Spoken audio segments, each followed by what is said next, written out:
का जो health system है वो सबसे स्ट्रॉन्ग माना जाता है देश के अंदर, लेकिन केरला के अंदर जो मैटरनल मोर्टिलिटी रेट है वो क्यों राइज हो रहा है? पहले जो एमएमआर था वो 18 था, अब 30 हो गया है। तो ऐसा क्यों हो रहा है? क्या वहाँ पर डेथ ज़्यादा हो रही है? क्या वहाँ पर जो है बच्चे कम पैदा हो रहे हैं? सारी चीज़ें हम देखने की कोशिश करेंगे दोस्तों, और हम सारी चीज़ें देखेंगे आखिर मेटल जो एमएमआर है वो इतना क्यों राइज कर रहा है। और जो केरला जो है दोस्तों वो केरला का जो एमएमआर है वो सबसे लोएस्ट होता है अगर हम केरला और आंध्र प्रदेश की बात करें। तो सारी चीज़ें देखेंगे दोस्तों। Welcome back feedback IAS, I am Nasir Saifi, faculty of current affairs. तो दोस्तों आपका द हिंदू के न्यूज़पेपर एनालिसिस पे स्वागत है।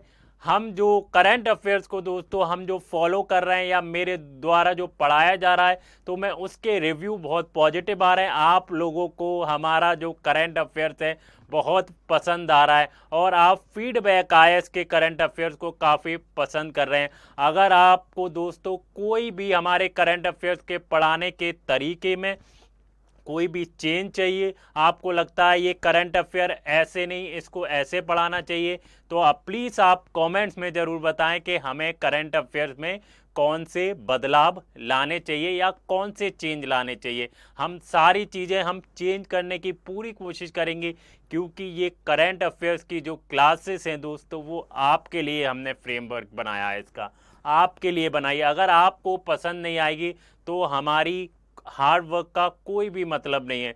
तो इसलिए आप कमेंट्स में ज़रूर बताइए आपको हमारी करंट अफेयर्स की क्लासेस कैसी लग रही हैं। तो कमेंट्स करते रहिए और शेयर ज़रूर करें हमारी वीडियो को। शेयर करना बहुत इम्पॉर्टेंट है। मैं हर बार वीडियो में बताता हूं कि share is very important, because अगर हमारी वीडियो जिन बच्चों तक पहुंचनी चाहिए अगर उन बच्चों तक नहीं पहुंचेगी तो फिर हमारी वीडियोज बनाने का कोई भी फ़ायदा नहीं है। तो शेयर करते रहिए। तो जो करंट अफेयर्स का रोल मैं डेली बताता हूं कि रोल कितना इंपॉर्टेंट है करंट अफेयर्स का। करंट अफेयर्स का रोल इतना इंपॉर्टेंट है दोस्तों, मैं इसलिए बताता हूं कि आप अंडरस्टैंड करें कि करंट अफेयर्स का कितना बड़ा रोल है यूपीएससी के एग्जाम में। तो करंट अफेयर्स को बिल्कुल स्किप ना करें, बिल्कुल भी उसको इग्नोर ना करें, और आप करंट अफेयर्स को सिलेबस के साथ लिंक करके पढ़ें। और हमारी एक वीडियो, मेरी एक वीडियो है दोस्तों जो उस पर मैंने बताया है हाउ टू रीड न्यूज़पेपर। कोई भी न्यूज़पेपर हो, चाहे आप द हिंदू का न्यूज़पेपर लें, चाहे आप इंडियन एक्सप्रेस लें, कोई भी न्यूज़पेपर लें, उसको यूपीएससी के लिए कैसे पढ़ना है या कोई भी कॉम्पिटिटिव एग्जाम के लिए कैसे पढ़ना है, मैंने उसमें डिटेलिंग में कॉम्प्रिहेंसिव वे में एलेबोरेट किया है। तो आप हमारी वीडियो जाके देख सकते हैं। मेरी जो वीडियो है वो प्लेलिस्ट में डली हुई है। आप जब फीडबैक आईएएस का यूट्यूब चैनल ओपन करेंगे तो उसमें मैंने द हिंदू न्यूज़पेपर एनालिसिस की एक प्लेलिस्ट बनाई हुई है, उसमें जाकर देख सकते हैं। अगर दोस्तों आपको कोई भी मटेरियल में प्रॉब्लम आ रही होगी तो आप हमारे टेलीग्राम चैनल फीडबैक आईएएस पर जाकर कोई भी मटेरियल, क्योंकि यूपीएससी से रिलेटेड जितने भी मटेरियल होते हैं हम उस पर पोस्ट करते रहते हैं। अगर आपको मटेरियल से रिलेटेड, अगर आपको क्वेज में दिक्कत आ रही है या आप प्रीलिम्स के क्वेश्चन चाहिए तो आप वहां से डाउनलोड कर सकते हैं। हमारा जो टेलीग्राम चैनल है वो फीडबैक आईएएस के नाम से है, और हमारा एक व्हाट्सअप चैनल भी, आप उस व्हाट्सअप चैनल से भी जुड़ सकते हैं, वो भी फीडबैक आईएएस के नाम से। जो हम इस क्लास में नहीं बता पाते हैं वहाँ पर हम पोस्ट करते हैं। हम डेली क्या कहते हैं, मल्टीपल चॉइसेस जो ऑब्जेक्टिव क्वेश्चन होते हैं जो प्रीलिम्स में आते हैं वो हम वहाँ पर पोस्ट करते हैं। तो आप फीडबैक आईएएस से जुड़े रहिए। यूपीएससी के लिए फीडबैक आईएएस एक बहुत बड़ा रेवोल्यूशनरी लाने जा रहा है। हम सारे जो कोर्सेस हैं अभी धीरे धीरे हम कोर्सेस हम ला रहे हैं। अभी मैं करंट अफेयर्स पढ़ा रहा हूँ, फिर आंसर राइटिंग का प्रोग्राम चल रहा है। आंसर राइटिंग से याद आया, हमारे आंसर राइटिंग का जो प्रोग्राम है दोस्तों उसको बहुत ज़्यादा प्यार मिल रहा है, और बहुत बच्चे क्वेरी करते हैं कि नहीं हमारा क्या आंसर राइटिंग का प्रोग्राम कहाँ पर अवेलेबल है, कहाँ देखें हम। तो बहुत सारे बच्चों की हमें मैसेज आते हैं। तो मैं आपको बार बार बता चुका हूँ, मैं आज फिर बता रहा हूँ कि हमारा जो आंसर राइटिंग का प्रोग्राम है, आप हमारी जो वेबसाइट है फीडबैक आईएएस उस पर जाकर देख सकते हैं और आप हमारे फीचर देखेंगे कि कितने डिफरेंट है। हम कैसे बच्चों को आंसर राइटिंग का स्ट्रक्चर समझा रहे हैं। तो हम क्या कर रहे हैं दोस्तों, हम पहले जीरो से स्टार्ट कर रहे हैं। जो बिगिनर हैं, जिन्हें आंसर राइटिंग का जिन्हें आंसर राइटिंग का कुछ पता ही नहीं है, उन्हें मालूम ही नहीं है कि डायरेक्ट टिप्स क्या होते हैं और एक इंट्रो कैसे लिखा जाता है, एक बॉडी में कौन कौन से पार्ट होते हैं, कंक्लूजन कैसे लिखा जाता है, फ्लो चार्ट कहाँ ऐड करना होता है, डायग्राम कहाँ बनाने होते हैं, डाटा को कैसे यूज करें, कमेटीज को कैसे यूज करें, लॉ कमीशन की रिपोर्ट को कैसे यूज करें, एआरसी की रिपोर्ट को कैसे यूज करें, और दोस्तों बजट को हम कैसे पढ़ें, इकोनॉमिक सर्वे को हम कैसे पढ़ें, सारी चीज़ें हम दोस्तों उसमें एक एक करके एक एक सीढ़ी पहले आप दोस्तों बिगनर होंगे, फिर मॉडरेट होंगे, फिर हम लाएंगे डिफ़िकल्ट जो क्वेश्चन होते हैं, एडवांस लेवल के जो क्वेश्चन होते हैं, उसमें हम आपको एक्सपर्ट करेंगे। तो आप हमारे प्रोग्राम को ज्वाइन करिए और जो न्यू एस्पिरेंट है उनको तो इस प्रोग्राम को मस्ट ज्वाइन करना चाहिए, उनके लिए ये रामबाण साबित हो सकता है। तो प्लीज़ हमारे प्रोग्राम को अगर आप ज्वाइन नहीं करना चाहते तो देखिए ज़रूर। और अब हम अपनी क्लास की तरफ बढ़ते हैं दोस्तों। तो जो द हिंदू का जो न्यूज़पेपर होता है उसमें दोस्तों हम ऐसे आर्टिकल आपके लिए लाते हैं जो यूपीएससी के एग्ज़ाम में आने के 80% से ज़्यादा चांसेस होते हैं। हम इधर उधर की न्यूज़ नहीं पढ़ाते हैं दोस्तों, हम न्यूज़ वही पढ़ा रहे हैं जो यूपीएससी के पर्सपेक्टिव से मोस्ट इम्पॉर्टेंट टॉपिक है। तो आज हम क्या लेकर आए दोस्तों, आज हम लेके आए हैं 3 आर्टिकल और एक एडिटोरियल। 3 आर्टिकल हम यूपीएससी के पर्सपेक्टिव से पढ़ाएंगे और मोस्ट इम्पॉर्टेंट टॉपिक है फॉर यूपीएससी से के पर्सपेक्टिव से, यूपीएससी के लिए बहुत रिलेवेंट टॉपिक है। चलिए क्विकली देख लेते हैं आज के मोस्ट इम्पॉर्टेंट आर्टिकल। आज जो डेट हो रही है, क्या हो रही है दोस्तों, कौन सी डेट का हम न्यूज़पेपर एनालिसिस कर रहे हैं दोस्तों, आज जो डेट हो रही है 9 अगस्त हो रही है। कितनी हो रही है, 9 अगस्त। हम डेली द हिंदू का न्यूज़पेपर एनालिसिस कर रहे हैं, हम डेली ला रहे हैं। आप देखेंगे हम एक और इनिशिएटिव स्टार्ट करना चाहते हैं दोस्तों। जैसे हम डेली द हिंदू का न्यूज़पेपर एनालिसिस ला रहे हैं, तो हम सोच रहे हैं कि इसके जो एमसीक्यू क्वेश्चन है या जो ऑब्जेक्टिव क्वेश्चन है, जिससे आपको प्रीलिम्स में कोई भी प्रॉब्लम ना हो। और हमारी टेस्ट सीरीज भी स्टार्ट होने वाली है दोस्तों, हम एक टेस्ट सीरीज भी स्टार्ट करने वाले, फीडबैक आईएएस एक टेस्ट सीरीज का मैं आपको बताऊंगा। वो टेस्ट सीरीज प्रीलिम्स की या मेंस की, हमने मेंस के लिए तो आंसर राइटिंग शुरू तो की, आंसर राइटिंग का तो प्रोग्राम शुरू कर दिया है, लेकिन हम जैसे जो बच्चे हैं वो टेस्ट सीरीज ज्वाइन करना चाहते हैं, बहुत से बच्चे होते हैं आंसर राइटिंग में इतना इंटरेस्ट नहीं दिखाते हैं, जो टेस्ट सीरीज ज्वाइन करना चाहते हैं वो हमारी टेस्ट सीरीज को ज्वाइन कर सकते हैं दोस्तों। तो आज का पहला आर्टिकल देख लेते हैं दोस्तों। मोस्ट इम्पॉर्टेंट आर्टिकल क्या है, जैसे मैंने दोस्तों आपको वीडियो के शुरुआत में ही बताया कि केरला के अंदर क्या हो रहा है, केरला के अंदर मैटरनल मोर्टिलिटी रेट क्या है, वो राइज कर रहा है। तो इसके ऊपर हम देखेंगे कि आखिर केरला के अंदर मैटरनल मोर्टिलिटी रेट जो है वो राइज क्यों कर रहा है, उसके रीजन क्या है और गवर्नमेंट को क्या स्टेप लेना चाहिए, क्या जो बच्चे कम पैदा हो रहे हैं या फिर जो है डेथ ज़्यादा हो रही है, क्या जो हेल्थ सिस्टम है वो कोलैप्स कर गया है केरला का, one of the strongest health system है केरला का, लेकिन क्या वो कोलैप्स कर गया है, सारी चीज़ें हम डिटेल में देखने वाले हैं। केरला मैटरनल मोर्टिलिटी जो रेशियो है वो राइज कर गया है, कितना राइज कर गया है, वो सारी चीज़ें हम डिटेल में देखेंगे। ये जो टॉपिक है दोस्तों किसके लिए इम्पोर्टेंट हो जाता है दोस्तों, एक तो ये टॉपिक जीएस पेपर 1 के लिए इम्पोर्टेंट है, जीएस पेपर 3 के लिए इम्पोर्टेंट हो जाता है, और दोस्तों ये इम्पोर्टेंट हो जाता है ऐसे के लिए बहुत इम्पोर्टेंट है। और सबसे मोस्ट इम्पोर्टेंट टॉपिक ये किसके लिए दोस्तों, प्रीलिम्स के लिए बहुत इंपॉर्टेंट हो जाता है। तो आपको इसके अंदर जो डाटा है आपको वो याद करना पड़ेगा, आपको वो देखना पड़ेगा कि आखिर इसके अंदर डाटा क्या है। तो हम इस आर्टिकल को एक कॉम्प्रिहेंसिव वे में पढ़ाने वाले हैं, तो हमारी वीडियो के लास्ट तक बनी रहिएगा। हमारे जो आर्टिकल्स हैं और जो एडिटोरियल हैं दोस्तों बहुत इम्पोर्टेंट होने वाले हैं, तो बिल्कुल भी मिस मत करिएगा। और ये जो आर्टिकल है केरला मैटरनल मोर्टिलिटी रेशियो, ये आर्टिकल बहुत इंपॉर्टेंट हो जाता है यूपीएससी के पर्सपेक्टिव से। अगर आपने पीवाईक्यू देखे होंगे तो यूपीएससी ऐसे क्वेश्चन जरूर पूछता है मैटरनल मोर्टिलिटी रेट पे या मैटरनल मोर्टिलिटी रेशियो पे, या पूछता है इन्फेंट मोर्टिलिटी रेशियो पर। तो सारी चीज़ें हम देखने की कोशिश करेंगे। और हमारा जो नेक्स्ट आर्टिकल है, नेक्स्ट आर्टिकल की अगर हम बात करें तो जीएस पेपर 1 के लिए, आर्ट एंड कल्चर के लिए, अगर आप जीएस पेपर 1 की बात करेंगे तो आप देखेंगे हिस्ट्री हो गई, उसमें आर्ट एंड कल्चर हो गई। तो आर्ट एंड कल्चर के लिए ये मोस्ट इंपॉर्टेंट टॉपिक हो जाता है। इस टॉपिक से क्वेश्चन तो बनता है, क्वेश्चन आ सकता है। अगर मैं यूपीएससी का एग्जामिनर होता या मैं अगर यूपीएससी का मैं पेपर सेट कर रहा होता तो इस टॉपिक से जीएस पेपर 1 के लिए ज़रूर क्वेश्चन सेट करता, ज़रूर, क्योंकि ये बहुत इम्पोर्टेंट हो जाता। हम देखेंगे दोस्तों जो हमारा जो असम क्या कर रहा है, असम सेलिब्रेट कर रहा है भूपेन हजारिका। भूपेन हजारिका की जो बर्थ है वो दोस्तों उसको कितने साल हो गए, 100 साल हो गए। सैनिटरी हमको क्या कर रहे हैं, सेलिब्रेट कर रही है असम।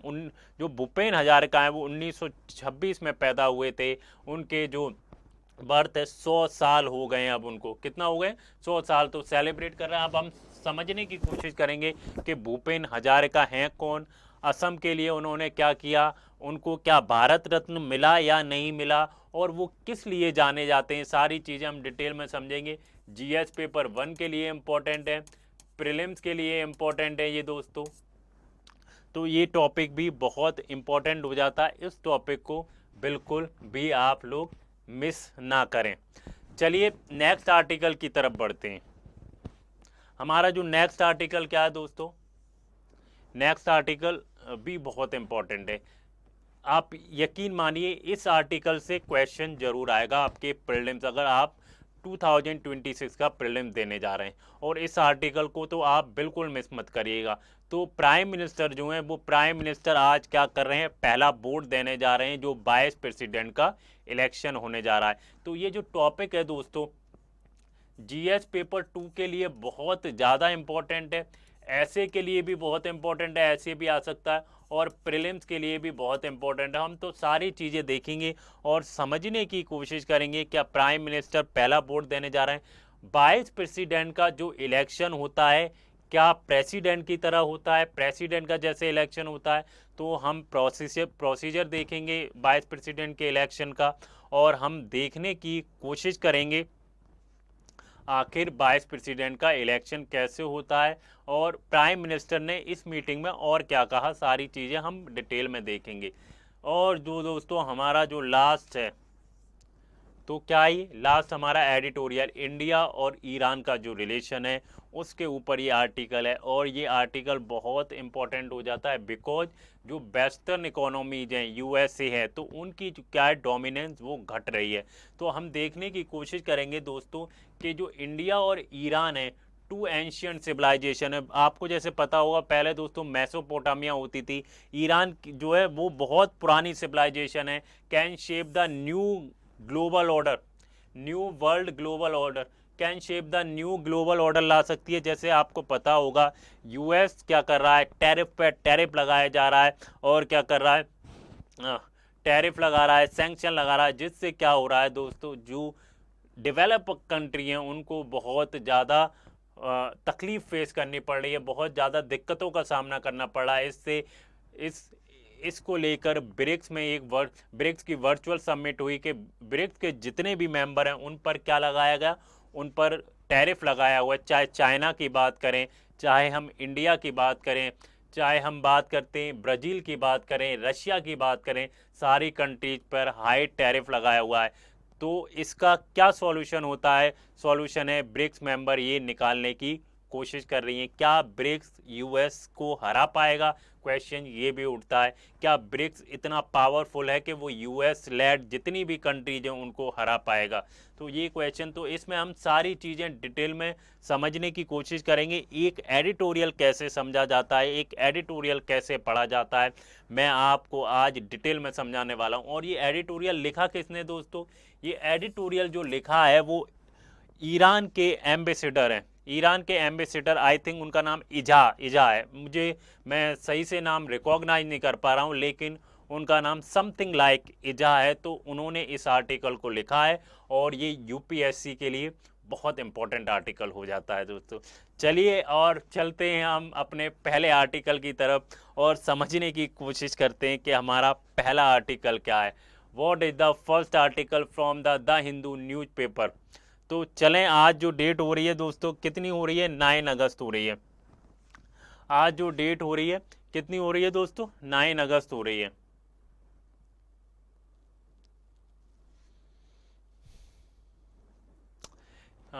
तो दोस्तों केरला क्या है, केरला अक्सर क्या हमेशा बोला जाता है एक मॉडल स्टेट है। स्टेट हेल्थ की अगर हम बात करें, एक मॉडल बताया जाता है कि सबसे स्ट्रॉन्गेस्ट जो हेल्थ सिस्टम है वो केरला का है।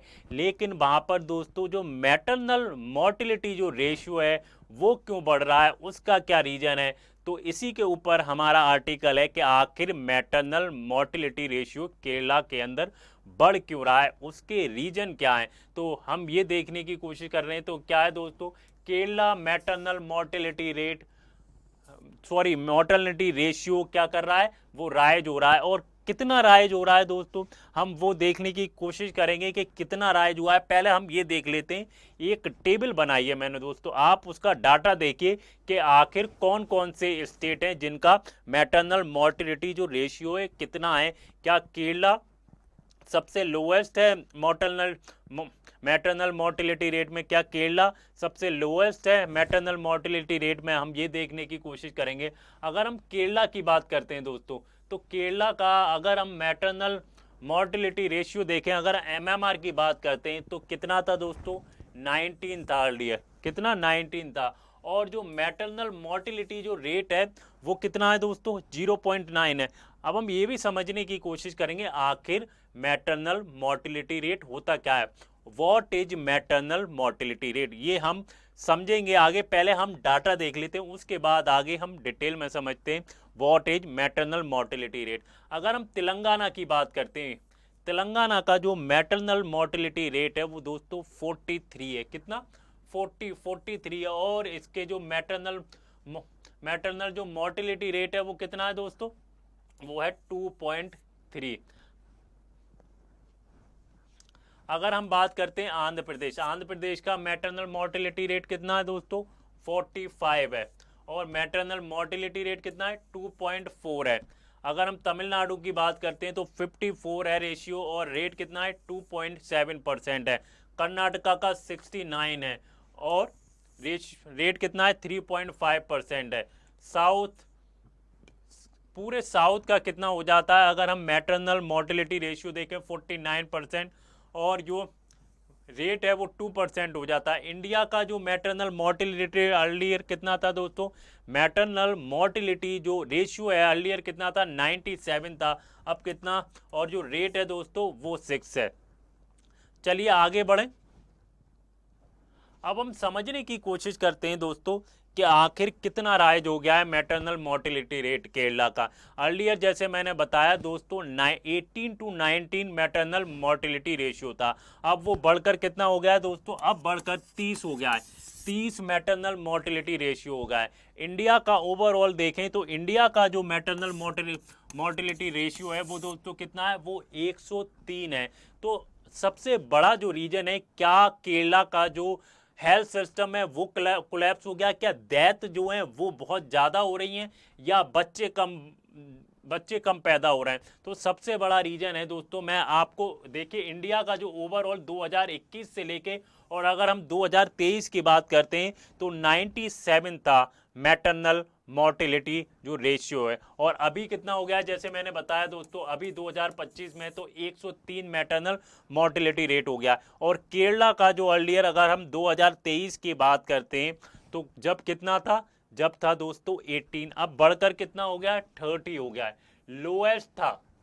अगर हम आंध्र प्रदेश की बात करें या हम केरला की बात करें तो उसका जो मैटरनल मोर्टिलिटी जो रेशियो है वो देश में सबसे लोएस्ट है, कितना है, सबसे लोएस्ट है। लेकिन अब कितना हो गया है, केरला का 30 हो गया। हम ये भी देखने की कोशिश करेंगे आखिर मैटरनल मोर्टिलिटी रेट बढ़ क्यों रहा है, what is the reason behind this.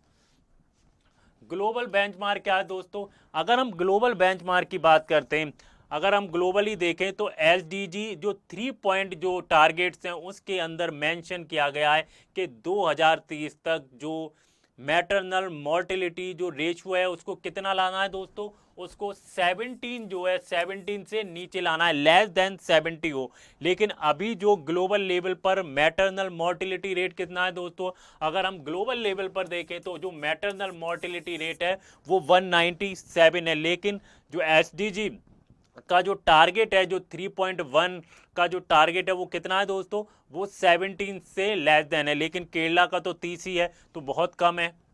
लेकिन केरला का अर्लियर कितना था, अर्लियर वॉज 18, अब बढ़कर 30 हो गया है। क्यों बढ़ रहा है, उसके रीजन क्या है, हम सारी चीज़ें देखेंगे।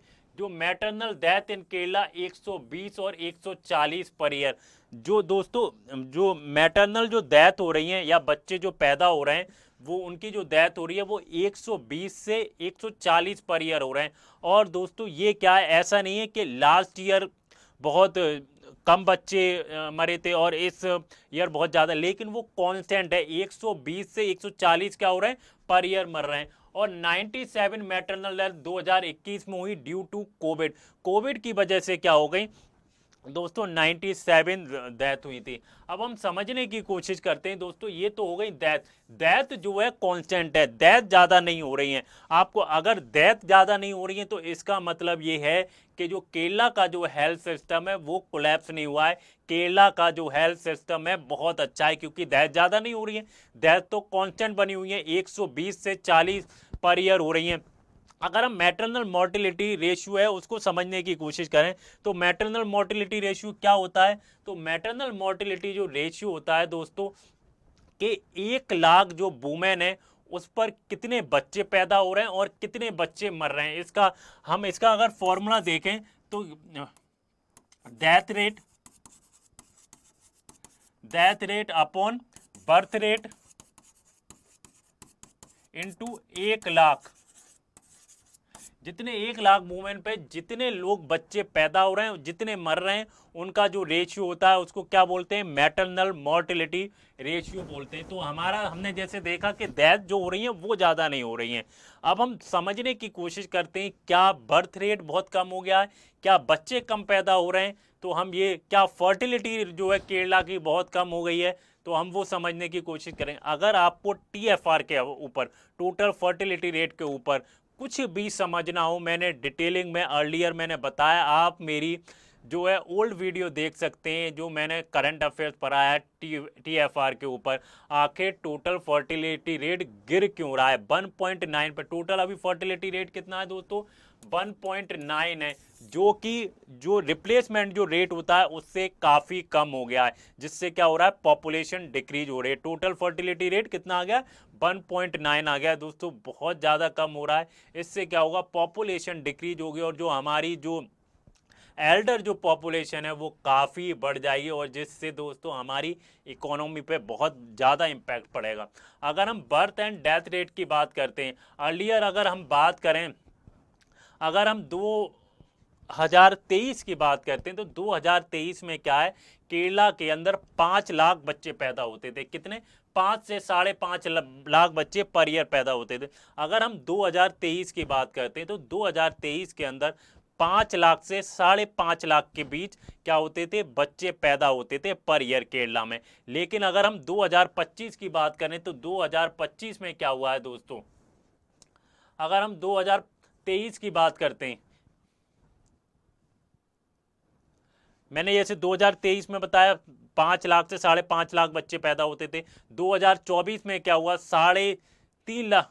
2023 में क्या हुआ दोस्तों, 2023 में 3,93,000 बच्चे पैदा हुए, 3,93,000 बच्चे पैदा हुए। अगर हम 2024 या 25 की बात करते हैं तो 2024 और 2025 में कितने बच्चे पैदा हुए दोस्तों, 2024 या 2025 में 3.5 लाख बच्चे पैदा हुए। तो क्या हो रहा है दोस्तों, बर्थ रेट जो है वो घट रही है, बच्चे क्या हो रहे हैं, कम पैदा हो रहे हैं। तो सबसे बड़ा रीजन जो है दोस्तों, जो डिनोमिनेटर है, डिनोमिनेटर क्या है, डिनोमिनेटर डिक्रीज हो रहा है, declining the denominator, MMR artificial rises. अगर डिनोमिनेटर डिक्रीज होगा, बर्थ रेट या अगर कम होगी, तो ऑटोमेटिकली क्या होगा, जो आर्टिफिशियल जो एमएमआर है, मैटरनल मोर्टिलिटी रेट है, वो ऑटोमेटिकली इंक्रीज होगा। तो इसलिए क्या हो रहा है, केरला का जो मैटरनल मोर्टिलिटी रेशियो है वो इंक्रीज हो रहा है। अगर हम एग्जाम्पल के तौर पे देखें दोस्तों, 130 डेथ हो रही हैं, मान लीजिए 3.5 लाख जो है बर्थ रेट है और 130 डेथ हो रही हैं। अगर आप इस फॉर्मूले को लगाएंगे तो मैटरनल मोर्टिलिटी रेशियो कितना आएगा, 37 आएगा, हायर देन बिफोर। दो दैट सेम, मतलब डेथ तो सेम है, लेकिन क्या हो रहा है, बर्थ रेट बहुत ज़्यादा घट गया है। इसकी वजह से क्या हो रहा है, मैटरनल जो मोर्टिलिटी जो रेशियो है वो बहुत ज़्यादा हो गया। आप मतलब कोई भी क्वेश्चन नहीं कर सकता कि केरला का हेल्थ सिस्टम बहुत ख़राब हो गया है, बिकॉज क्या हो रहा है, फर्टिलिटी रेट घट रहा है, फर्टिलिटी रेट बहुत घट रहा है। इसकी वजह से क्या है, बच्चे कम पैदा हो रहे हैं और जिसकी वजह से एमएमआर क्या है, ऑटोमेटिकली बढ़ जाता है। अच्छा, हम ट्रेंड देखने की कोशिश करते हैं कि जो केरला का ट्रेंड क्या रहा है।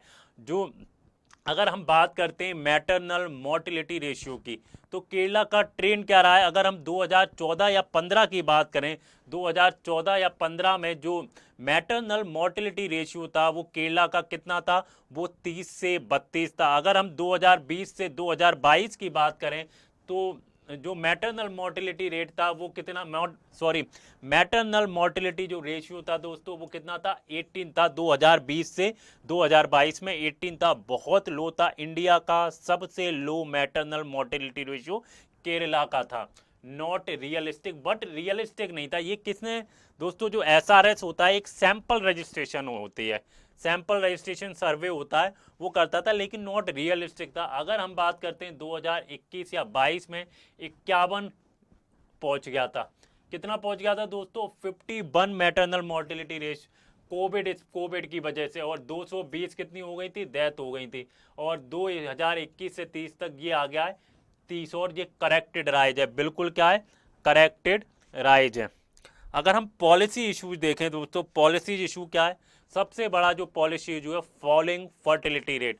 मैंने जैसे बताया पूरे भारत का क्या है, फर्टिलिटी रेट क्या है, घट रहा है। अभी जो टोटल, अगर हम टीएफआर, मैंने बता चुका हूँ टीएफआर कितना हो गया, 1.9 हो गया। अगर 1.9 हो गया है तो इसका मतलब क्या है कि देश में जो है फर्टिलिटी रेट जो है कम हो रहा है, बच्चे क्या हो रहे हैं, कम पैदा हो रहे हैं। अगर बच्चे कम पैदा होंगे तो इससे क्या होगा दोस्तों, पॉपुलेशन क्या होगी, डिक्रीज होगी। और पॉपुलेशन डिक्रीज हो रही है तो क्या है दोस्तों, हमारी इकोनॉमिक जो डेवलपमेंट है उस पर बहुत फर्क पड़ेगा।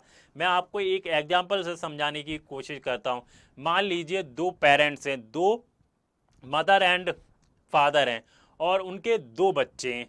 अगर उनके दो बच्चे हैं, अगर पेरेंट्स क्या हो जाते हैं, पासेस अवे हो जाते हैं, पेरेंट्स क्या हो जाते हैं, एक्सपायर हो जाते हैं, तो उनके फिर दो बच्चे उनको क्या करेंगे, रिप्लेस करेंगे। तो पॉपुलेशन क्या होगी दोस्तों, पॉपुलेशन क्या होगी, स्टेबलाइज लेगी। अगर मान लीजिए बच्चे 3 है तो क्या होगी, पॉपुलेशन क्या होगी, बढ़ जाएगी। अगर बच्चा सिर्फ 1 है तो पॉपुलेशन क्या होगी, डिक्रीज हो जाएगी।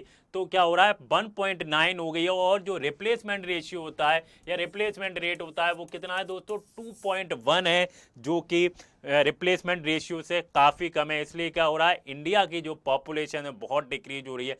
पॉपुलेशन डिक्रीज हो रही है, ये प्रॉब्लम नहीं है, प्रॉब्लम ये है कि हमारी जो एल्डर पॉपुलेशन है वो बहुत बढ़ जाएगी। जब यंग लोग होंगे ही नहीं तो जो हमारे जो इकोनॉमिक डेवलपमेंट के लिए या ह्यूमन जो रिसोर्स है, अगर हमारा यंग नहीं होगा तो फिर क्या है, इकोनॉमी पर बहुत ज़्यादा इम्पैक्ट पड़ने वाला है। क्योंकि अगर हमारे पास एल्डर पॉपुलेशन ज़्यादा होगी तो हमें सिक्योरिटी जो है बहुत ज़्यादा देने पड़ेगी, हमें पेंशन देना पड़ेगी उनको। तो हमारा जो है, हमारे ऊपर गवर्नमेंट के ऊपर एक्सपेंडिचर का वर्डन ऑटोमेटिकली बहुत ज़्यादा आ जाएगा। तो इसलिए ये बहुत कंसर्न की बात है कि हमारी पॉपुलेशन क्या हो रही है, डिक्रीज हो रही है।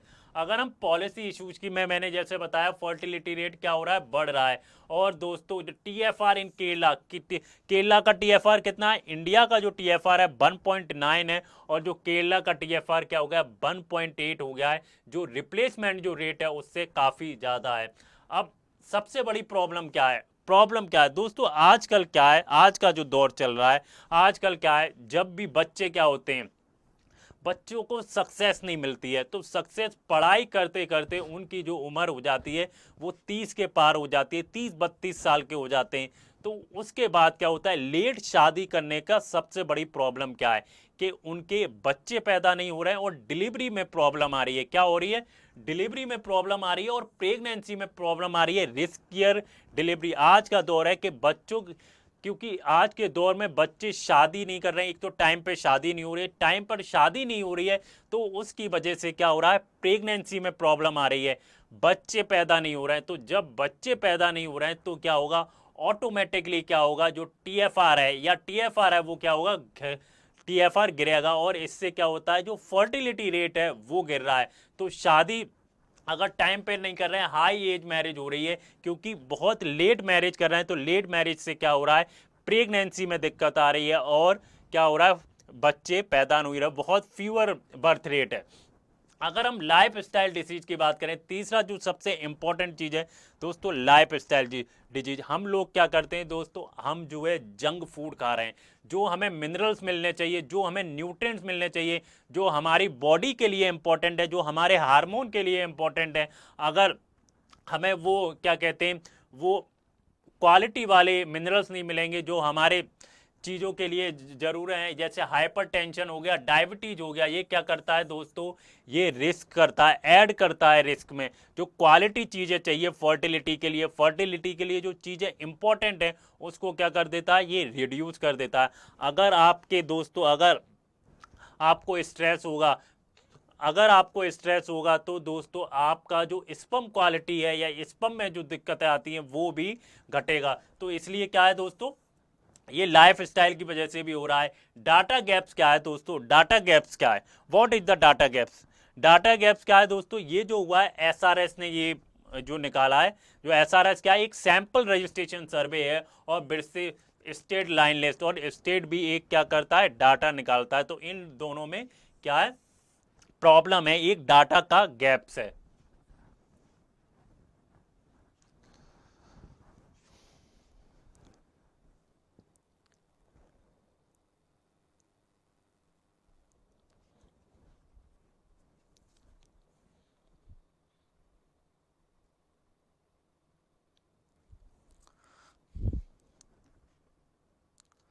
हमें क्या, अच्छा हमें इसका दोस्तों पॉलिसी एंड वे फॉरवर्ड क्या है, पॉलिसी है वे फॉरवर्ड, हमें क्या करना चाहिए दोस्तों, जो मैटरनल हेल्थ सर्विलांस है उसको क्या करना चाहिए, जो मैटरनल हेल्थ सर्विलांस है,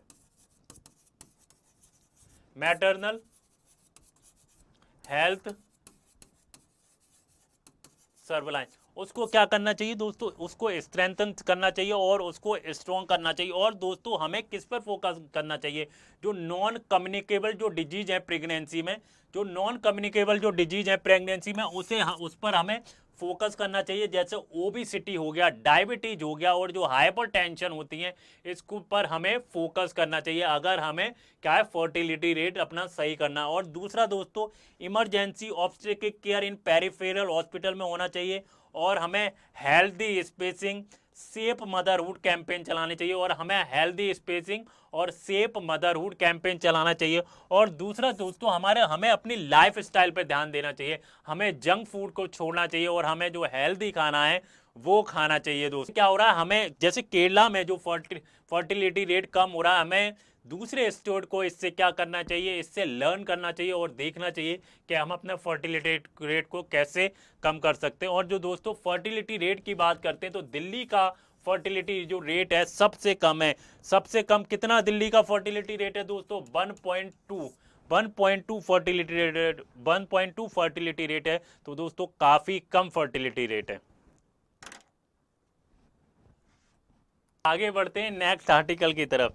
हमारा नेक्स्ट आर्टिकल क्या है, नेक्स्ट आर्टिकल तो दोस्तों इंपॉर्टेंट हो जाता है आर्ट एंड कल्चर के लिए, जीएस पेपर 2 के लिए बहुत इंपॉर्टेंट हो जाता है।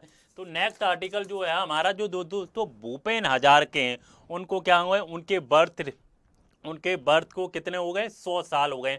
हाँ, असम क्या कर रहा है, सैनिटरी सेलिब्रेट कर रहा है, असम क्या कर रहा है, सैनिटरी सेलिब्रेट कर रहा है, उनके 100 साल सेलिब्रेट कर रहा है जब से उनका जन्म हुआ है।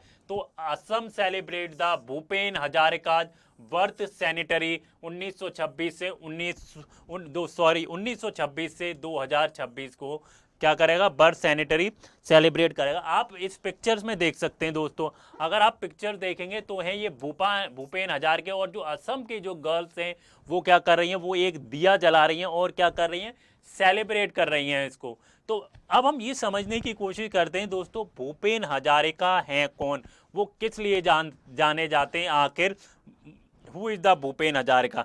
तो दोस्तों भूपेन हजारिका का जन्म कब हुआ, जो भूपेन हजारिका का जन्म हुआ वो 8 सितंबर 1926 को असम में हुआ। और ये किस लिए जाने जाते हैं, जो दोस्तों सुधा कांता एक नेक्टर बॉयस थी, और दोस्तों बार्ड ऑफ ब्रह्मपुत्रा, इनको क्या बोला जाता है, इनको बार्ड ऑफ ब्रह्मपुत्रा, एक तो बार्ड ऑफ ब्रह्मपुत्रा के लिए जाना जाते और सुधा कांता के लिए जाना जाते। अच्छा ये थे कौन, इनका क्या प्रोफेशन था, ये दोस्तों सिंगर थे, म्यूजिशियन थे और फिल्म मेकर थे और कल्चरल आइकॉन थे। एक तो दोस्तों सिंगर थे, कंपोजर थे, लिरिकिस्ट थे, फिल्म मेकर थे और कल्चरल आइकॉन थे। क्या दोस्तों इनको भारत रत्न मिला था, क्या भूपेन हजारिका को अगर आप भारत रत्न की लिस्ट देखते हैं, अगर आप करंट अफेयर्स पढ़ रहे होंगे आप, तो अगर लिस्ट देखें कि किस किस को भारत रत्न मिला है, किस किस को भारत रत्न मिला है, आप मुझे कमेंट में बताइए कि अभी तक किस किस को भारत रत्न मिला है, और सबसे जो लेटेस्ट है किसको भारत रत्न मिला है, आप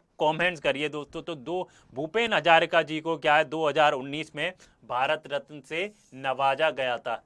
इनका कंट्रीब्यूशन क्या है, व्हाट इज द कंट्रीब्यूशन, अगर हम कंट्रीब्यूशन की बात करें तो इनका क्या कंट्रीब्यूशन है, जैसे मैंने बताया दोस्तों ये एक क्या थे, एक फिल्म मेकर थे, एक सिंगर थे, एक कंपोजर थे, एक कल्चरल आइकॉन थे। तो इनका सबसे बड़ा जो कंट्रीब्यूशन रहा है दोस्तों, असम का जो म्यूजिक है और जो असम का कल्चर है उसको क्या करना, उसको स्प्रेड करना।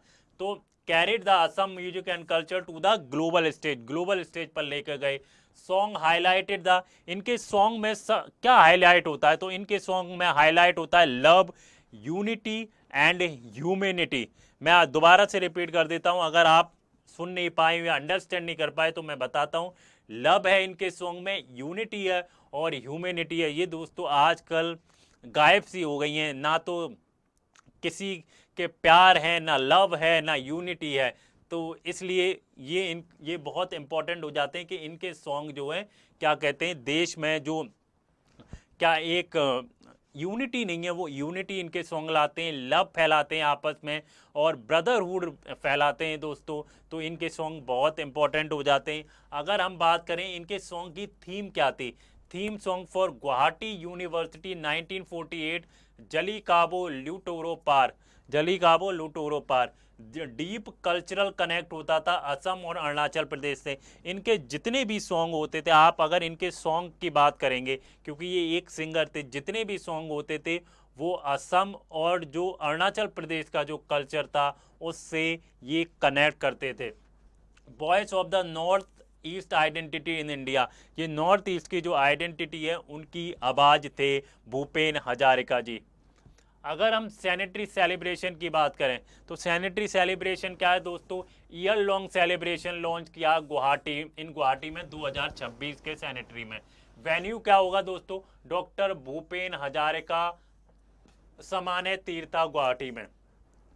प्राइम मिनिस्टर ने क्या लिखा है दोस्तों, पीएम मोदी ने कहा है road tribute on his life and on his legacy. अगर हम अमित शाह की बात करते हैं, जो होम मिनिस्टर हैं अमित शाह जी, उन्होंने कहा कि ये बार्ड ऑफ ब्रह्मपुत्रा हैं। अगर हम हेमंत बिस्वा शर्मा की बात करते हैं, जो चीफ मिनिस्टर हैं असम के, उन्होंने क्या कहा दोस्तों, उन्होंने कहा humanity his tune love his anthem, humanity his tune and love his anthem.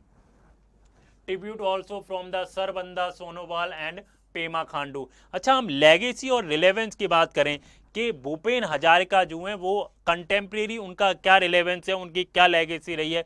जो उनके सॉन्ग्स थे दोस्तों, मैंने जैसे बताया उनके सॉन्ग्स में क्या क्या था, उनके सॉन्ग्स में यूनिटी थी, उनके सॉन्ग्स में लव था, उनके सॉन्ग्स में ह्यूमैनिटी थी। तो उनके सॉन्ग्स रिलेवेंस कैसे हो जाते हैं आज के दौर में, भारत के लिए रिलेवेंस क्या हो जाते हैं, तो दोस्तों जो नॉर्थ ईस्ट और जो रेस्ट ऑफ इंडिया में जो ब्रिज है, जो गैप है, तो उनके सॉन्ग क्या करते हैं, उस गैप को दूर करते हैं और एक नॉर्थ ईस्ट को रेस्ट ऑफ इंडिया को थोड़ा क्लोज लाते हैं। तो songs bridges the hearts of the north and rest of India. और इनके जो सॉन्ग्स थे उसमें क्या था दोस्तों, इनके सॉन्ग्स में डाइवर्सिटी थी, सिंबल ऑफ डाइवर्सिटी थी जो भूपेन हजारिका जी थे। Inspire the movement, empathy, social justice and cultural pride. इनके जो किस किस चीज़ से मूवमेंट था, एम्पैथी थी, सोशल जस्टिस थी एंड कल्चरल क्या था, प्राइड था। Still resonates among the youth and older generation. आगे बढ़े दोस्तों, हमारा अगला आर्टिकल क्या है, क्या जो वाइस प्रेसिडेंट का जो इलेक्शन होता है, जैसे प्रेसिडेंट का होता है वैसे ही इलेक्शन होता है? आप मुझे कमेंट्स में बताइए दोस्तों, क्या जो वाइस प्रेसिडेंट का जो इलेक्शन होता है वो सेम होता है जैसे प्रेसिडेंट का इलेक्शन होता है? आप मुझे कमेंट्स में बताइए। तो जो प्राइम मिनिस्टर हैं दोस्तों हमारे, वो क्या कर रहे हैं, वो पहला वोट देने जा रहे हैं। अच्छा, प्रॉब्लम वाइस प्रेसिडेंट का इलेक्शन क्यों हो रहा है, what is the reason behind कि वाइस प्रेसिडेंट का इलेक्शन हो रहा है? तो वाइस प्रेसिडेंट का इलेक्शन इसलिए हो रहा है बिकॉज जो हमारे धनखड़ जी हैं, जो हमारे वाइस प्रेसिडेंट हैं, उन्होंने रिजाइन दे दिया है, तो इसलिए वाइस प्रेसिडेंट का इलेक्शन हो रहा है। एनडीए के दोस्तों, एनडीए का कौन कैंडिडेट है और अपोजिशन पार्टी का कौन कैंडिडेट है, हम वो देखने की कोशिश करते हैं दोस्तों। तो वाइस प्रेसिडेंट का election after the Jagdeep Dhankhar resign to the health issues. Election क्या हो रहा है दोस्तों, इलेक्शन आज से शुरू हो रहा है, आज हो रहा है इलेक्शन किसका, वाइस प्रेसिडेंट का इलेक्शन हो रहा है आज। एनडीए के जो कैंडिडेट हैं दोस्तों वो कौन है, एनडीए के कैंडिडेट हैं सीपी राधाकृष्णन। और अगर हम अपोजिशन पार्टी के कैंडिडेट की बात करते हैं तो अपोजिशन पार्टी के जो कैंडिडेट हैं वो कौन है दोस्तों, अपोजिशन पार्टी के कैंडिडेट कौन है, वो हैं जस्टिस सुदर्शन रेड्डी। कौन है, जस्टिस सुदर्शन रेड्डी हैं।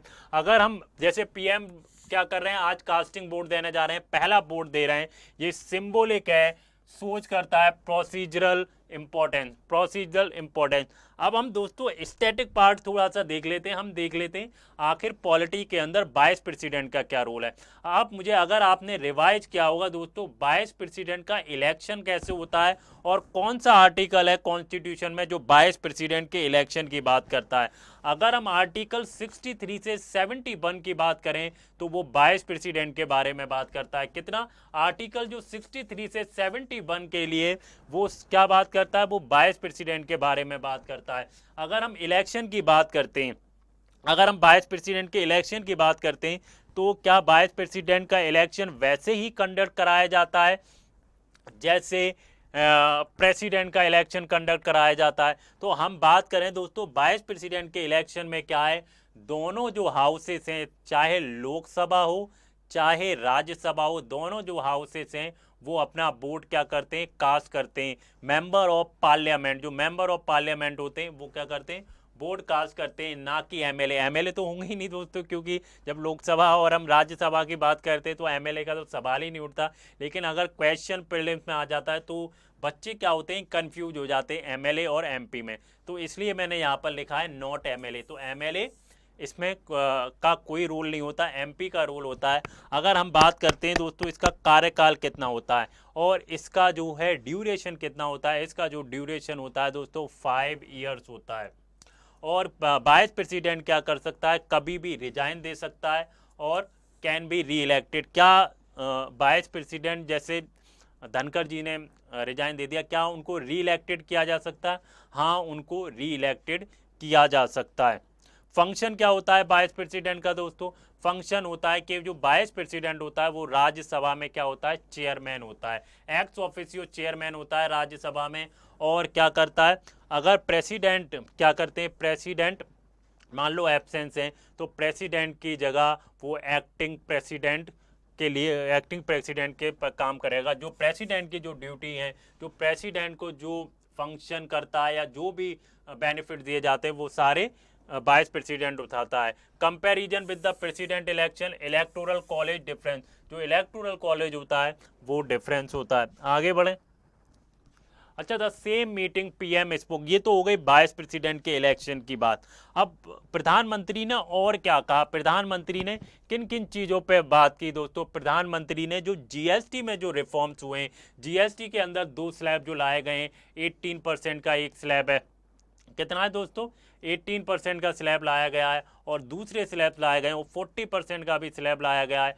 और तो इन स्लैब्स के बारे में कि जीएसटी का जो रिफॉर्म हुआ है उससे क्या है, जो मिडिल क्लास फैमिली है उनको क्या करेगा, बूस्ट मिलेगा। और उन्होंने एमपी से क्या कहा है, उन्होंने एमपी से क्या कहा है कि एमपी को जो है जो स्वदेशी मेला है वो लगाना चाहिए, जिससे क्या होगा, जो लोकल गुड्स हैं उनको प्रमोशन मिलेगा, जो लोकल गुड्स हैं वो प्रमोट होंगे। और ट्रेडर कॉन्फ्रेंस को क्या करना चाहिए, ऑर्गेनाइज करना चाहिए, जिससे ट्रेडर कॉन्फ्रेंस ऑर्गेनाइज करना चाहिए। अगर हम ट्रेडर कॉन्फ्रेंस ऑर्गेनाइज करते हैं उससे क्या होगा, जो जीएसटी में जो कॉम्प्लिकेशन है, जीएसटी के बारे में लोगों को पता नहीं है, तो जीएसटी की सिंप्लीफिकेशन होगी, जीएसटी की अवेयरनेस होगी कि जीएसटी के फंक्शन क्या है, आखिर फीचर्स क्या हैं, उसको कैसे यूज किया जाता है। और तीसरा सबसे बड़ा रीजन है कि जीएसटी में जो रिफॉर्म आए हैं, तो जीएसटी में रिफॉर्म आने से क्या हुआ है दोस्तों, किस किस पर इम्पैक्ट पड़ा है जीएसटी में रिफॉर्म आने से दोस्तों। जीएसटी से रिफॉर्म आने से जो एमएसएमई है उसको बूस्ट मिलेगा,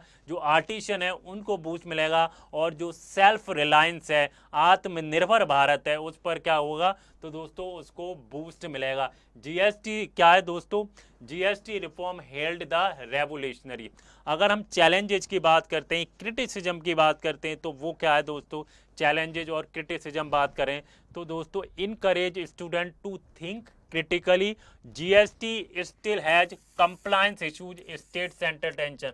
आपने दोस्तों देखा होगा स्टेट और सेंटर में कंप्लायंस इशू चलते हैं कि सेंटर जो है कंप्लायंस का पैसा नहीं दे रहा है स्टेट को, कि पैसा रुका हुआ है, वो इशू चलता है। VP election often seen the symbolic, जो है सिंबल का इशू है, जो वाइस प्रेसिडेंट का इलेक्शन है, but office is crucial for Rajya Sabha functioning, role of politics is constitutional post. जो वाइस प्रेसिडेंट है दोस्तों एक कॉन्स्टिट्यूशनल पोस्ट है, मैंने जैसे बताया आर्टिकल 63 से 71 जो है किसकी बात करता है, वाइस प्रेसिडेंट की बात करता है।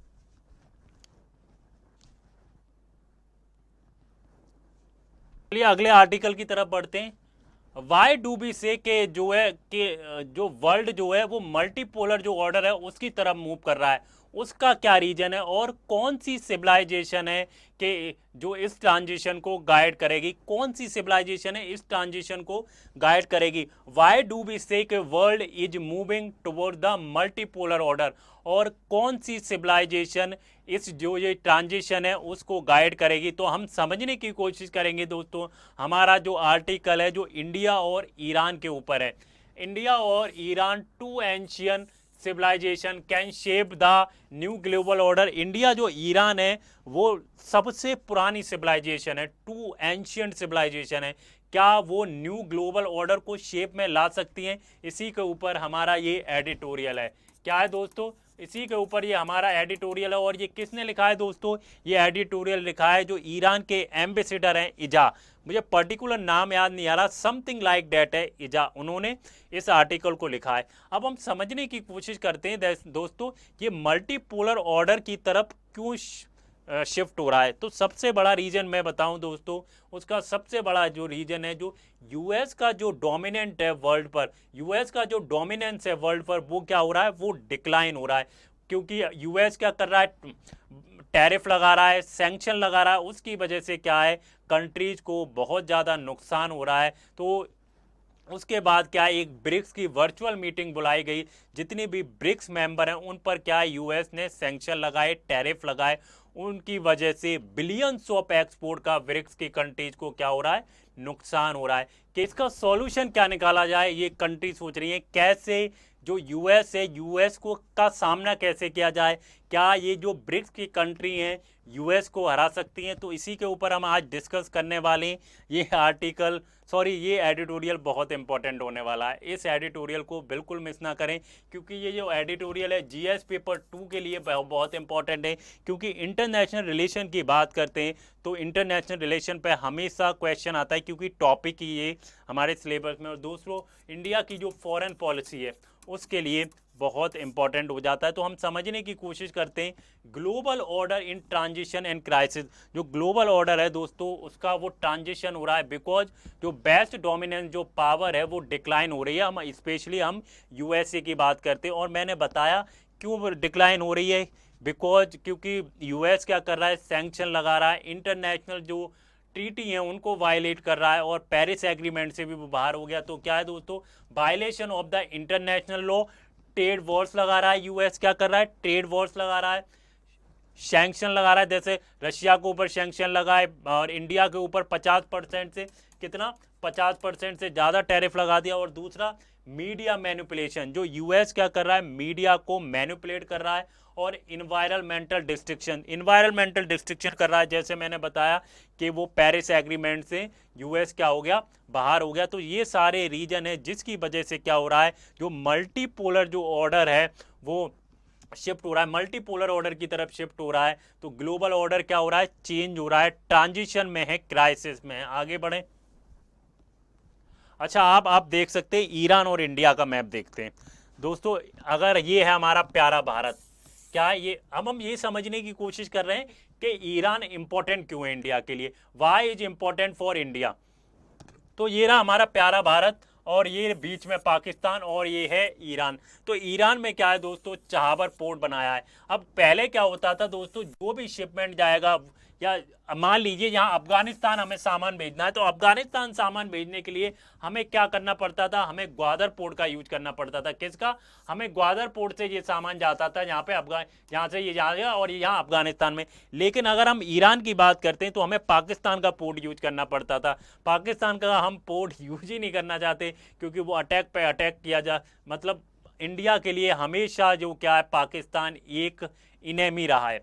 तो अगर हम बात करते हैं तो ये जब इंडिया से जहाँ से गुड्स जाएगा, पहले ये चाबहार पोर्ट पे गया, चाबहार पोर्ट से जहाँ ये अफगानिस्तान के अंदर सामान गुड्स जा सकता है, काबुल पहुँच सकता है पाकिस्तान के अंदर। तो ईरान इसलिए इंपॉर्टेंट हो जाता है बिकॉज क्योंकि जो हम वहाँ पर हमने चाबहार पोर्ट बनाया, हमारा जो ट्रेड है दोस्तों वो आसानी से, या हमारे जो गुड्स हैं आसानी से अफगानिस्तान पहुँच सकें। और भी चीज़ें बहुत, हमारी जो ओल्डर सिविलाइजेशन है, हमारे ईरान के जो रिश्ते हैं वो एंशियंट से बहुत ज़्यादा सही रहे, बहुत अच्छे एंशियंट से रिश्ते रहे। और आगे हम देखेंगे दोस्तों कि ईरान और क्यों इम्पोर्टेंट है। आगे बढ़ें।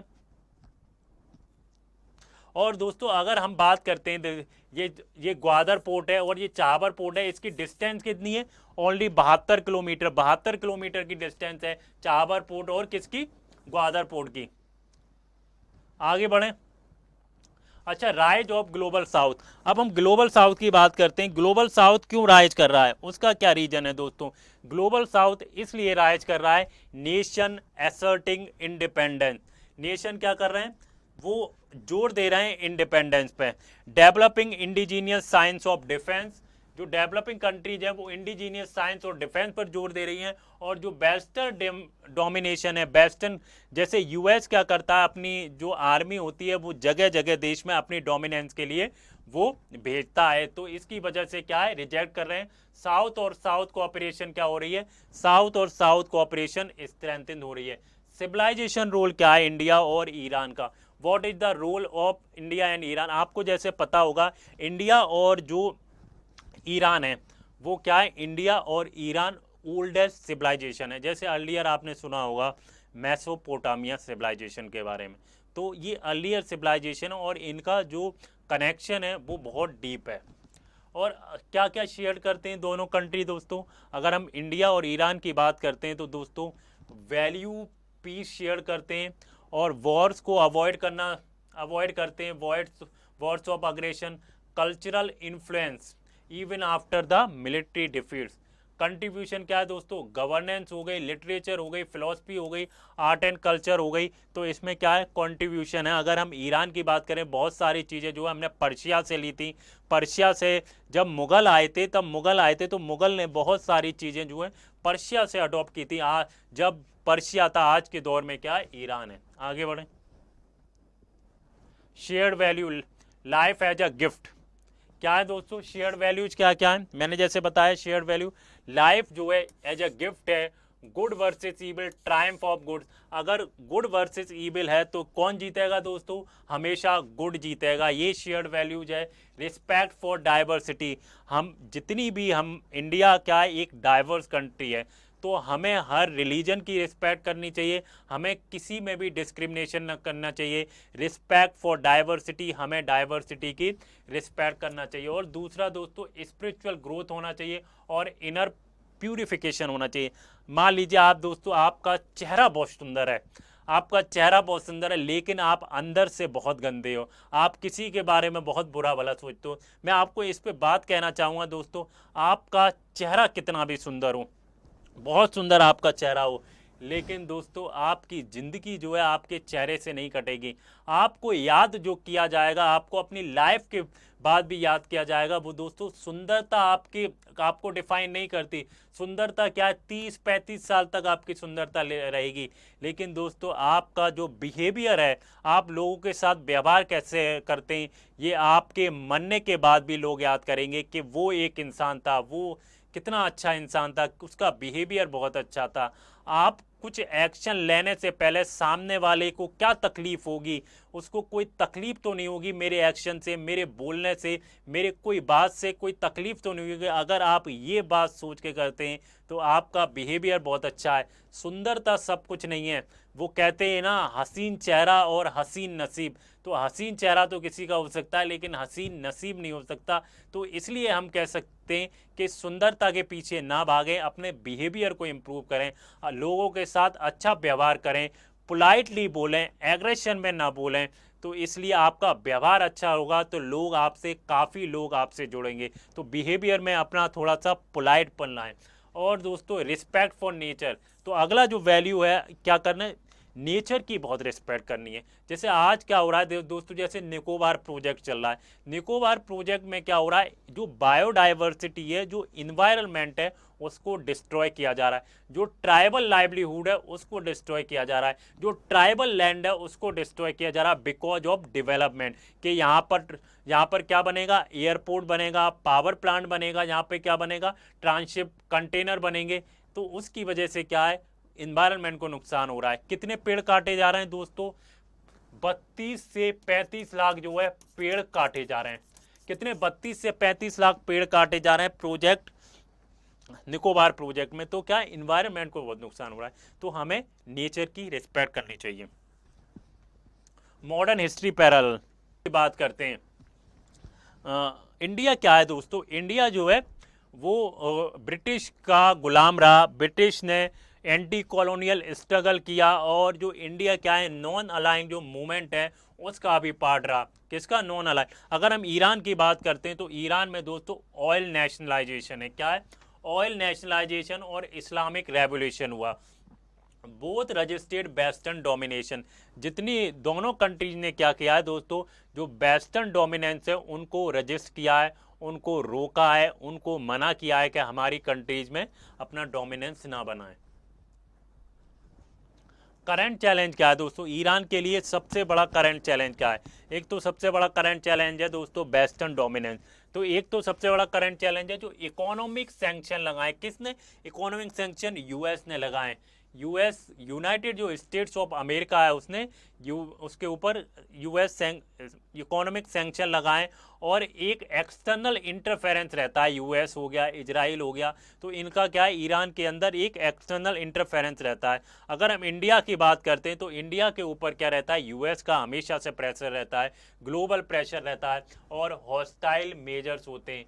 बोथ कंट्रीज क्या है, नेवर कॉम्प्रोमाइज ऑन सॉवरेंटी। दोनों कंट्रीज ने क्या है दोस्तों, अपनी सॉवरेंटी को कॉम्प्रोमाइज नहीं किया है, किसी तीसरी कंट्री को अपनी कंट्री के मसले में, अपनी कंट्री के अफेयर्स में इंटरफेयर नहीं करने दिया है। अगर हम स्ट्रेटेजिक कोऑपरेशन की बात करते हैं, अगर हम मैंने जैसे बताया स्ट्रेटेजिक कोऑपरेशन की बात करें, मैंने जैसे बताया ब्रिक्स की एक वर्चुअल समिट बुलाई गई। अभी क्या हुआ, ब्रिक्स की एक वर्चुअल समिट बुलाई गई थी जिसको जयशंकर जी ने अटेंड किया। अब ब्रिक्स की कंट्रीज क्या कर रही हैं, वो चैलेंज कर रही हैं यूएस को कि यूएस ने क्या किया है, बहुत सारे टैरिफ लगा दिए जितनी भी ब्रिक्स की कंट्री हैं। इंडिया की बात करें, इंडिया पे 50% से ज़्यादा टैरिफ है। और अगर हम बात करते हैं चाइना की 30% से ज़्यादा टैरिफ है। अगर हम साउथ अफ्रीका की बात करें उस पर भी काफ़ी टैरिफ लगा हुआ है। रशिया के ऊपर तो ऑलरेडी सैंक्शन लगे हुए हैं। तो इसलिए सारी कंट्रीज क्या मिल के कर रही हैं, यूएस को चैलेंज कर रही हैं। अब क्वेश्चन ये उठता है, क्या जो यूएस को हरा पाएंगे ये ब्रिक्स कंट्री? और दूसरा सबसे बड़ा रीजन है स्ट्रेटेजिक कॉपरेशन में दोस्तों, international north south transport corridor है।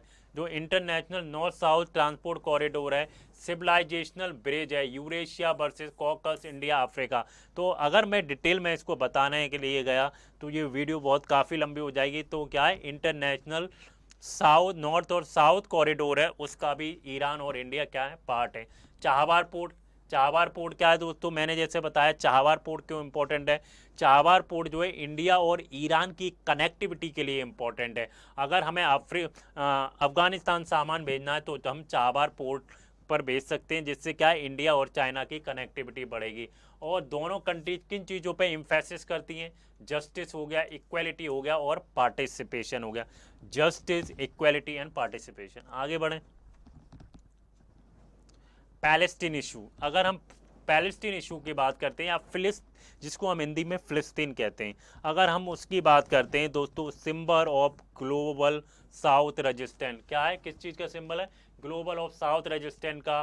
वेस्टर्न हिपोक्रेसी विजिबल होती है। ईरान क्या करता है, ईरान हमेशा से डिफेंड करता आया है peaceful nuclear energy, right to development. US intervention क्या है दोस्तों, अगर हम यूएस के इंटरवेंशन की बात करते हैं, अगर हम वेस्ट एशिया की बात करते हैं, supported the Zionist regime and instability in Iraq, Syria, Yemen और लीबिया। दोस्तों यहाँ पर क्या है दोस्तों, वेस्ट एशिया क्या कर रहा है, सपोर्ट कर रहा है। अगर हम साउथ एशिया की बात करें, backing and manipulation the terrorist group, aim क्या है, प्रिवेंट इंडिपेंडेंट रीजनल सिक्योरिटी। अब दोस्तों इसका वे फॉरवर्ड क्या है, क्या अब मैंने जैसे बताया ईरान और इंडिया का क्या रोल है और ईरान और इंडिया क्या चाह रहा है, तो इसका जो वे फॉरवर्ड है दोस्तों, जो हमें वेस्टर्न डोमिनेंस है उसका ट्रांजिशन करते हुए मल्टी पोलर वर्ल्ड जो ऑर्डर है उसकी तरफ आना है। का मल्टी पोलर वर्ल्ड ऑर्डर, और जो एंशियंट सिविलाइजेशन है उनको एज ए लीडर काम करना चाहिए, जैसे ईरान हो गई और इंडिया हो गई, ओल्डेस्ट एंशियंट सिविलाइजेशन, इनको क्या है, एज ए लीडर की तरह आना चाहिए। और पार्टनरशिप किन किन चीज़ों पे हो सकती है दोस्तों, पार्टनरशिप हो सकती है जस्टिस पे, इक्वालिटी पे, respect for human dignity, nation as a builder of their destiny. जो देश होते हैं, जो नेशन होते हैं, वो अपनी डेस्टिनिटी के बिल्डर होते हैं, अपनी जो डेस्टिनिटी है उसके बिल्डर हैं। तो ये दोस्तों आर्टिकल थे। अगर आपको पसंद आए हो तो प्लीज़ लाइक करें, शेयर करें, कमेंट में ज़रूर बताएं आपको मेरा वीडियो कैसा लगा हो। तो पढ़ते रहिए और stay focus, stay learning. Thank you guys, bye bye.